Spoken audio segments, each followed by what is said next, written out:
बात है, जरा गौर करने वाली बात है, रहा करता है। अगर जैसे मान लीजिए अगर जमाल साहब ही सेक्रेटरी हो, जैसे जान लीजिए हमारे साहेब भाई समस्तीपुरी ये सेक्रेटरी हो, अगर किसी घर में चले जाए, अगर पैसा मांगे, आप कहिएगा कल मिलेगा, लेकिन आप उसे नाराज कर दीजिएगा, ये चले आएंगे, फिर दूसरे दिन जाएंगे, मांगेंगे, फिर आप नहीं दीजिएगा। लेकिन हुबहू अगर आपको सेक्रेटरी बना दिया जाए, आपको समाज का मेंबर बना दिया जाए, आपको सोसाइटी का वकार समझा दिया जाए और सोसाइटी का मेंबर बना दिया जाए, फिर अगर आप जाएंगे साहिब भाई के पास और साहिब भाई को कहेंगे साहिब भाई ये मदरसे का चंदा है, मदरसे में रकम इतना लग रहा है, आप दीजिए ना। अगर आप नहीं देंगे, ये नहीं देंगे, तो बताइए आपका दिल कैसा करेगा? आपका दिल फट जाएगा, आपका दिल नाराज हो जाएगा, आप नाराज हो जाएंगे। इसी बात को जहन में रखने की जरूरत है। अगर इस बात को हम जहन में रख ले तो यकीनन कहता हूं हमारा मदरसा भी बन जाएगा, हमारा मस्जिद भी आबाद होता हुआ नजर आएगा। यकीनन कहता हूं अगर आबाद करना चाहते हो तो हर एक फर्द को आगे बढ़ना होगा, एकता पैदा करना होगा। अगर एकता पैदा कर लोगे तो यकीनन कहता हूं कलम की हाथ आ जाएगी, कलम हमारे हाथ में आ जाएगा। फिर हम कहेंगे कलम है हाथ में तो खंजर की क्या जरूरत, पढ़ा लिखा हूं, सलीके से कत्ल करूंगा, चाहे खून करूंगा। इसलिए जरूरत है हमें, आपको आगे बढ़ने की जरूरत है तो हमें एकता बनाने की जरूरत है। क्योंकि ये मौलवी अपनी बातें नहीं बताता है, ये मौलवी अपनी भाई की बातें नहीं बताता है, ये अपनी चचा की बातें नहीं बताता है, ये उलमाए कराम ये अपनी अब्बा की बातें नहीं करता है। बातें करता है तो रसूल पाक की बातें करता है, बातें करता है तो आमना की लाले की बातें करता है, बातें करता है तो हजरत अब्दुल मुत्तलिब की पोते की बातें करता है और बताने की कोशिश करता है, समझाने की जरूरत कोशिश करता है। यही कोशिश करता है कि आज सोसाइटी के हालात को बदल लो, सोसाइटी के मेंबर को, सोसाइटी के हालात को बदल लो। यकीनन कहता हूं सोसाइटी के हालात को बदल लोगे तो आज हमारे लिए डिमांडों पर शादी हो रही है, आज डिमांडों पर शादी हो रही है, अपाची पे शादी हो रही है। अगर सोसाइटी को अच्छा कर लोगे तो ये अपाची भी दूर हो जाएगा, ये बुलेट भी दूर हो जाएगा, ये डिमांड भी दूर हो जाएगा। यकीनन कहता हूं जब ये दूर हो जाएगा तो हमारा जिंदगी भी अच्छा गुजरेगा, जिंदगी में राहत पैदा हो जाएगा। यकीनन जब करार पैदा हो जाएगा तो हमारा दिल मुसल्ला पर लगता हुआ नजर आएगा, हमारी आखिरत सबरती हुई नजर आएगी, हमारी आखिरत भी सबरती हुई नजर आएगी। जब मदरसे बनाओगे, जब पढ़ाई होगी, उसमें पढ़ाया जाएगा, शराब का अगर नक्शा डालकर बोला जाएगा ए बच्चे शराब पीना ये हराम है, हराम। जब ये पढ़ लेगा, जान लेगा, क्योंकि कभी आप कॉलेज में देख ले, कभी यूनिवर्सिटी पूरी प्रोफेसर तक पढ़ाई हो जाए, कहीं तक पढ़ाई हो जाए, डीएम प्राइम मिनिस्टर बन जाए, लेकिन शराब हराम ये कॉलेज नहीं बताता है, ये मदरसा बताता है। जुआ खेलना ये मदरसा बताता है हराम है।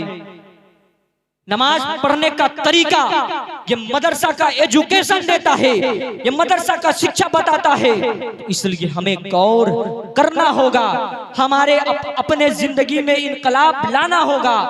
अगर आज इनकलाब ला लेंगे तो हमारी नस्लें सबरती हुई नजर आएगी।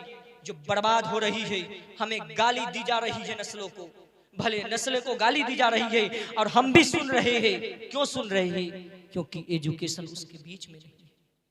सिर्फ बताओ आज 90% पूछ दिया जाए गुस्ल का तरीका बताओ तो आज बता नहीं पाता है। क्यों? रीजन है कि आज हमने बच्चे को पढ़ाया नहीं। बताओ अभी इस साले सवाब का महीना चल रहा है ना, आप शबे बारात गालिबन 2 दिन बाद आने वाली है। आप कहेंगे मैं इस साले सवाब के लिए कब्रिस्तान जा रहा हूं, मैं कब्र पे जा रहा हूं, मैं अपने मरहूम के लिए इसाले सवाब करने जा रहा हूं, मैं अपने मरहूम के लिए कुछ जिक्र पहुंचाने जा रहा हूं ताकि मेरा मरहूम राहत पाले, कब्र में सुकून पाले। क्योंकि एक मरहूम की तमन्ना होती है, एक मरहूम की आरज़ू होती है, एक ख्वाहिश होती है कि काश कोई मेरा हो, मेरा चाहने वाला हो जो दो जुमला मेरे लिए इसाले सवाब करे, इसाले सवाब करे। अब बताओ, इसाले सवाब करे, अब बताओ तुम जाओगे कब्र पर, तुझे कुरान की कोई आयत ना मालूम हो, तुझे कुरान का कोई सूरा ना पता हो, तुझे कुरान का कोई आयत याद ना हो, तुझे दुरूद शरीफ कोई याद ना हो, तुझे गुस्ल का तरीका ना मालूम हो, कोई जिक्र करने का तरीका ना मालूम हो, कोई जिक्र करने का वजीफा ना मालूम हो, तो फिर बताओ तुम क्या करोगे? तुम तो यही करोगे ना, जाते हैं मौलाना साहब को मस्जिद से बुलाकर लेकर आते हैं और लेकर चलते हैं काबिस्तान में, शहर खमूसा में लेकर चलते हैं ताकि वहां ये मौलाना साहब कुछ फातिया पढ़ दे और इसाले सवाब पहुंचा देंगे मेरे मरहूम को। सोचिए तो जरा, आज हम मोहताज हैं तो दूसरे के लिए मोहताज है, आज हम काइल हैं तो दूसरे के लिए काइल है। अगर चाहते हो खुद से पढ़ना तो मदरसे को कामयाब करो, यकीनन कहता हूँ मदरसे को कामयाब करोगे, मदरसे को बनाकर तैयार करोगे, उसमें मदरसे को बनाकर उसमें पढ़ाई दिलाओगे, यकीनन कहता हूँ तुम वहां जाकर दर्स लोगे, तुम कुरान सीखोगे, वहां नाजरा पढ़ोगे, तुम नूरानी कायदा पढ़ोगे, जिक्र रसूलुल्लाह सीखोगे। यकीनन कहता हूँ 1 साल में ना सीखोगे, 2 साल में ना सीखोगे, तीसरा साल आते ही नमाज का तुझे तरीका मालूम हो जाएगा, कुरान पढ़ने का तरीका मालूम हो जाएगा, कुरान करने का तरीका मालूम हो जाएगा, हदीस की कुछ बातें पता हो जाएगी, जिक्र रसूलुल्लाह करने की कुछ बातें हो जाएगी, तो तुम शान से जाओगे कब्रिस्तान में और कहोगे ए मरहूम, मैं आ गया हूँ, मैं जाहिल नहीं हूँ, मैं अनपढ़ नहीं हूँ, मैं पढ़ा लिखा हूँ, मैं सूरह रहमान भी पढ़ सकता हूँ, मैं सूरह फातिहा भी पढ़ सकता हूँ, मैं सूरह यासीन भी पढ़ सकता हूँ, मैं कुरान की आयत भी पढ़ सकता हूँ, मैं सूरह फातिहा भी पढ़ सकता हूँ। और पढ़कर जब तुम अपने मरहूम के लिए इसाले सवाब करोगे तो तेरा मरहूम अगर जहन्नम में होगा तो अल्लाह तबारक व तआला के फजलो करम से वो जन्नत में टहलता। कब टहलेगा? कब टहलेगा?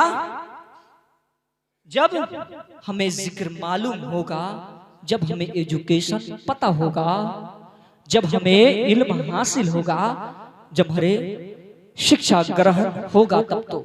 क्योंकि उतुल इल्म दरजात, इल्म दर्जात को दुबाला कर देता है, इल्म सोसाइटी में वकार पैदा कर लेता है। बस इसी बात को हमें जेहन